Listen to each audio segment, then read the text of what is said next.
Hey y'all, it's Mojo, and my apologies for the grainy quality of this video. I'm in my shed, and usually I record videos in here for my students, but today I'm recording a video about the Black Lives Matter movement and thoughts and ideas specifically for white people, specifically.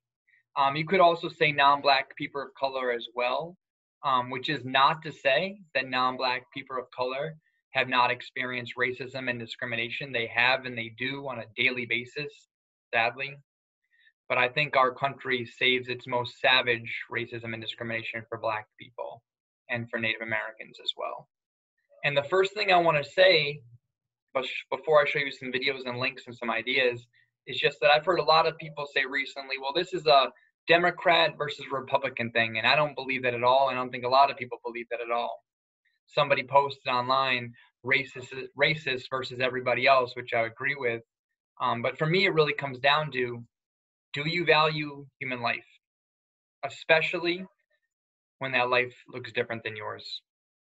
Because to me, if you watch that 8-minute video of George Floyd being murdered with no one helping, and if you didn't feel enraged and saddened and depressed and just want to go light a building on fire after that, I think you've lost a lot of connection to what it means to be a human.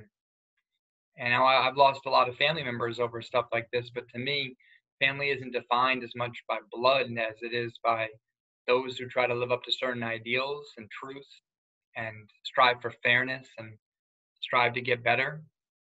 And if the George Floyd murder, the execution didn't move you to action, I'm really just worried about you as a person, but you're not watching this video anyway. So this video is for everybody else who watched it and feels compelled to do, say, and find some way to react when to move forward.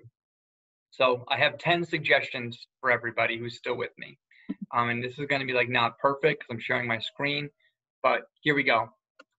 The first suggestion is simply, if you have not watched Trevor Noah talks about George Floyd and the protests and Amy Cooper and others.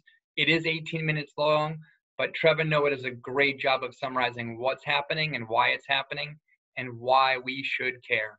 So if you have not watched that yet, white people and others, please watch that.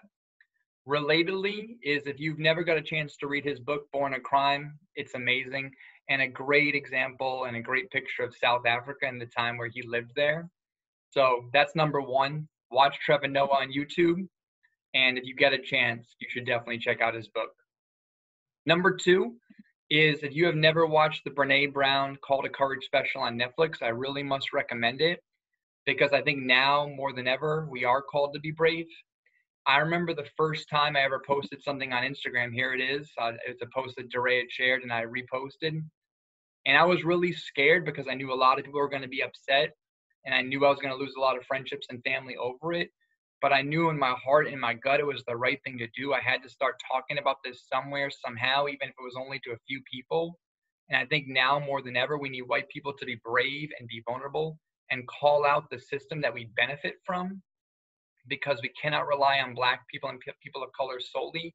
It is the system that is designed for us. So we must be at the forefront bringing down its destruction. So that's number two. It's just to be vulnerable. Number three, as suggested by Ray James, if you know him, he's amazing. If you can, you should listen to the song Sue Me by Wale, and you should also watch the video. The video is an incredible depiction of, well, I don't want to say actually too much. It took me a while to figure out the point of the video, honestly. But you should just watch it, and you should think about what it means to be a white person in this video, and then think about what it means to be a white person in this society. Relatedly, if you want a great book about prisons, if there is a great book about prisons, if that thing can be true, Bryan Stevenson's Just Mercy is absolutely unreal. I haven't watched the movie yet, but this book is one of my top 10 books of all time. So number three, the Wale Sue Me video, and if you get a chance, Bryan Stevenson's Just Mercy book. Number four is, I watched this last night. I thought I knew a lot about it, and I learned a ton. Is 13th, about the 13th Amendment by Ava DuVernay. I hope I'm saying that right. It's on Netflix. You will learn a ton about the prison industrial complex and how it came to be post-Reconstruction. While you're on it, if you're on Netflix, you should definitely watch When They See Us, about the exonerated five. The five that Trump actually called to be murdered, the death penalty, when they were first imprisoned, but have now been exonerated. I think I'm on number 5. I hope I am. This is one of my top 5 books of all time, Between the World and Me by Ta-Nehisi Coates. I think he's the greatest author living. He's right up there with Toni Morrison in my book for the greatest authors ever. This book just changed my life in the way he talks to his son about being Black. And when you read this, or after you read this, or before you read this, I have to suggest The Case for Reparations, also by Ta-Nehisi Coates. In general, he wrote a book called 8 Years in Power, which is a collection of essays, but The Case for Reparations is probably his most compelling, although all his work is compelling. Number 6 is something that I read a little bit about this year, which is the 1619 Project, which is the New York Times magazine that came out, which traces the legacy of slavery all the way to 1619, over 400 years ago. And Ann Burke, if you know her, recently suggested the podcast, which I just started listening to, about the project itself. A lot of people love to say that, oh, slavery is over, slavery is in the past. But to see that it's been rooted, the idea of slavery being rooted in our country ever since its inception for 400 years, that type of trauma and pathology, that's ingrained in the DNA of our country. Number 7, I hope I'm on that, is Serial Season 3, which is about the Ohio court system. I learned a lot about the court system in here and really just how unfair it is to Black and minorities. You probably already knew that, but this gives faces and stories to the statistics. If you want another great podcast, it's Pod Save the People with DeRay and some of his friends. Specifically, DeRay is someone you should definitely follow on Instagram and Twitter for just amazing thoughts and updates, as well as all his friends here, Brittany Packnett-Cunningham, Sam Signangwe, I hope I'm saying that right, and Clint Smith. All of them on Twitter are amazing. All of them on Instagram are amazing, and all of them on Pod Save the People are amazing as well. I've lost track of where I am now, but I just wanted to say for all those people who are pro-life out there, it's been kind of, I guess the word is weird or strange just to hear your silence on these issues, and just want to point out the fact, and I think most people know this, but Jesus was not white. Jesus was a brown-skinned man. Jesus was a refugee.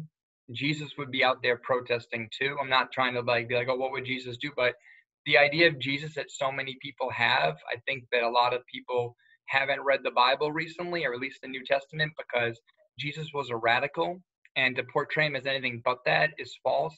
Same thing with MLK. Everybody wants to be supporting MLK now, but MLK was also a radical, especially his anti-capitalism stuff. And I just think that people just use historical figures they want to be them to fit their worldview.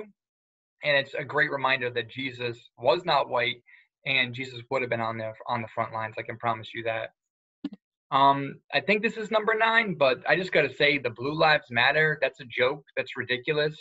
There is no such thing as blue lives unless you're pro-Smurf, I guess. And I don't think anyone is oppressing Smurfs currently. And I'm not trying to be funny or glib or anything like that, but this flag is disrespectful to the American flag. The American flag that so many people were upset that Colin Kaepernick kneeled before, although now they want that peaceful protest back. The American flag that Colin Kaepernick actually was defending by kneeling, because it was his freedom to kneel, and he was kneeling in support of Black lives and other lives who have been oppressed. So it wasn't at all something that was ridiculous. I think in anything, it was almost a beautiful symbol. Like, it reminded me of church in a way. But this flag is ridiculous. This flag to me represents a cult. Whenever I see this flag, I cringe. It reminds me of the Confederate flag. It reminds me of the Nazi flag. This flag is just saying Blue Lives Matter when people choose to be police. People don't choose to be Black and brown. And people definitely don't choose to have the oppression that comes to them from being Black and brown. So Blue Lives Matter is a joke. I think most of y'all know that all lives matter is a joke as well. I'm not even going to get into that right now. It's not that all lives don't matter. It's just that Black lives specific at this time really matter because we don't seem to think they have value. And finally, I guess I'm at number 10, is you just need to know more Black people. I think a lot of this comes down to having empathy for Black people because you talk to them, because you know them, because you ask them questions, because you see how their day is going, and you find out about their feelings. Ab and Zoe, who I've built a friendship with over the years, and they come every year, a few different times a year to talk to the kids, but talk to more Black people. I have a hard time believing that if you have real friends who are Black people, not just like a token friend who's Black, but if you have real friends who are Black, you're just going to care more about Black issues because you care about them and you see and appreciate them as people. And because of that, you definitely take a stand and a side when all this happens. And maybe not knowing people has really maybe helped people avoid the issue because it doesn't affect them directly or doesn't affect people they love directly. That's my door opening. I guess it's telling me it's time to go.